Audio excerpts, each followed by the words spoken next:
What's up, guys, and welcome back to Book of Entertainment. So, as General Mkwanazi was presenting his evidence at the Madlanga Commission, there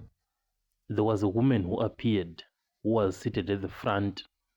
and is part of the lawyers there at the Madlanga Commission, and she shocked, the entirety of South Africa as people, were left speechless because they have never seen a beautiful woman occupying such a position, because usually women who are in those fields, eh, they don't have that much beauty there, but for this woman, she was clearly on top. I mean, it's like if you go to the entertainment industry, that's where you mostly see beautiful women there, but not in the law field. But this was definitely